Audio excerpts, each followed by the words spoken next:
लोग हंसते थे, वो कहते थे ये लड़का पागल हो गया है, लेकिन उन्हें ये नहीं पता था कि वही पागलपन एक दिन इतिहास लिखने वाला है।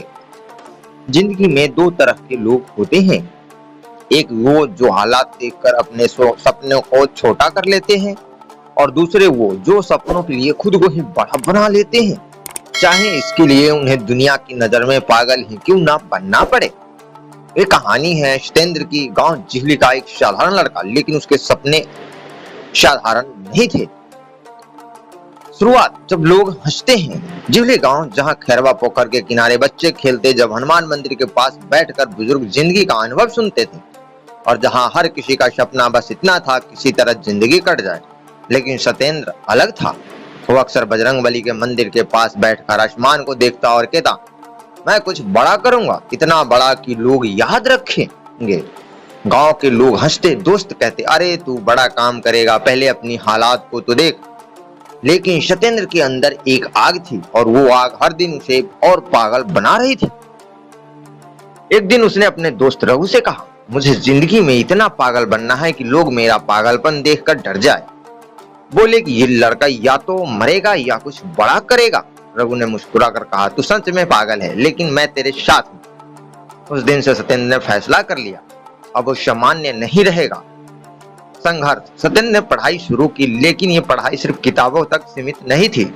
वो दिन में खेतों में काम करता, रात को लालटेन की रोशनी में पढ़ता, और जब सब सो जाते तब वो अपने सपनों को जागता। गांव के लोग कहते, इतनी मेहनत करके क्या मिलेगा? सत्येंद्र सिर्फ एक ही जवाब देता, मुझे जवाब नहीं चाहिए, मुझे रिजल्ट चाहिए। धीरे धीरे उसका पागलपन बढ़ने लगा। वो घंटों अकेले बैठकर कुछ सोचता रहता, कभी कभी खुद से बातें करता। लोग कहते, इसके दिमाग खराब हो गया है।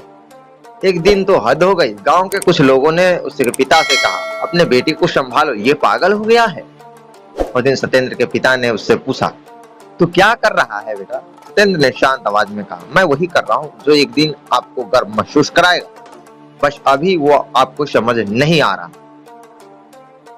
हर कहानी में एक मोड़ आता है जहां इंसान टूटता है। सत्येंद्र के साथ भी हुआ। उसने कई बार कोशिश की, लेकिन हर बार असफलता मिली।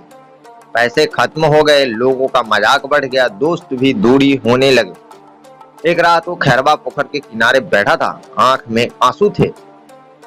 वो सोच रहा था, शायद लोग सही कह रहे हैं, मैं सच में पागल हूँ। तभी रघु आया। उसने सत्येंद्र के कंधे पर हाथ रखा और कहा, अगर तू पागल नहीं होता तो आज तक कुछ कोशिश भी नहीं करता, और याद रख, इतिहास वही लोग लिखते हैं जिन्हें दुनिया पहले पागल कहती है।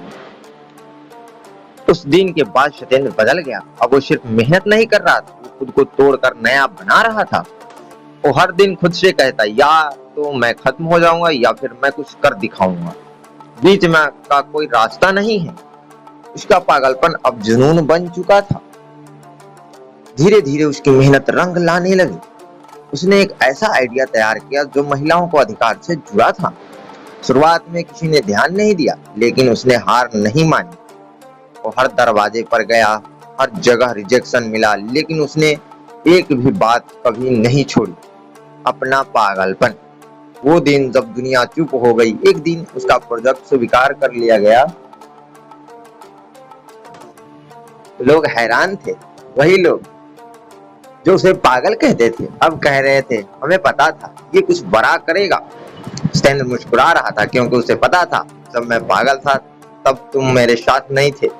असली चीज, सत्येंद्र सिर्फ सफल नहीं हुआ, वो एक मिसाल बन गया। गांव जिहली अब उसे गर्व से देखता था। शहीद द्वार के पास उसका नाम लिया जाता था, और बच्चे कहते थे, हमें भी सत्येंद्र जैसा बनना है। सबसे बड़ी चीज, जिंदगी में अगर कुछ बड़ा करना है तो सामान्य रहकर नहीं होगा। तुम्हें पागल बनना पड़ेगा, इतना पागल कि लोग तुम्हें पर हंसे, तुम्हें रोके, तुम्हें गिरते हुए देखे। लेकिन याद रखना, या तो तुम टूट जाओगे या फिर तुम इतिहास बन जाओगे। बीच का कोई रास्ता नहीं। अंत में एक सवाल।